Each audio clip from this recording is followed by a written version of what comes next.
نبی کریم صلی اللہ علیہ وآلہ وسلم کی بھوک کا ایک واقعہ۔ حضرت فاطمہ رضی اللہ تعالیٰ عنہ کو نبی اکرم صلی اللہ علیہ وآلہ وسلم سے بہت محبت تھی۔ ایک بار نبی اکرم علیہ السلام کے گھر تشریف لائی۔ آپ علیہ السلام نے پوچھا کیسے آنا ہوا؟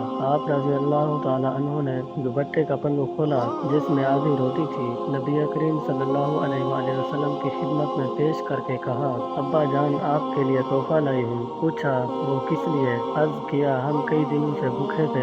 حضرت علی رضی اللہ تعالیٰ عنہ نے کچھ کام کیا اور آٹا لے کے آئے، میں نے اس کی روٹیاں پکائی، ایک ایک حسن حسین رضی اللہ تعالیٰ عنہ اور حضرت علی رضی اللہ تعالیٰ عنہ نے کھائی اور ایک سائل کو دے دیا۔ سب اپنے حصے کی روٹی کھا رہے تھے تو دل میں خیال آیا فاطمہ تم بیٹھی روٹی کھا رہی ہو، پتہ نہیں ابا جان کو کھانے کو کچھ میسر ہے کہ نہیں، اس لیے اپنی بقیہ آدھی روٹی آپ کی خدمت میں حاضر کی۔ نبی اکرم صلی اللہ علیہ وآلہ وسلم نے فرمایا، قسم ہے مجھے اپنے رب کی 3 دن گزر گئے ہیں، تیرے باپ کے پیٹ میں کھانے کا ایک لقمہ بھی نہیں گیا۔ اللہ اکبر۔ پیارے بھائیوں اور دوستو، 2 جہانوں کے سردار کا یہ عالم ہے کہ 3 دن سے کچھ نہیں کھایا، فاقے کاٹ رہے ہیں، اور آج کے ہمارے حکمرانوں کو دیکھیے، کھانے کی ٹیبلوں پہ 70 سال کی خوراکیں موجود ہوتی ہیں، غریب کی کوئی پرواہ ہی نہیں، غریب لوگ بھوک سے مر رہے ہیں لیکن حکمرانوں کو کوئی خبر ہی نہیں۔ اللہ پاک ہم سب کو سمجھنے اور نیک اعمال کرنے کی توفیق عطا فرمائے۔ مزید ویڈیوز کے لیے ہمارا چینل ضرور سبسکرائب کریں۔ اللہ پاک آپ سب کا حامی و ناصر ہو۔ السلام علیکم۔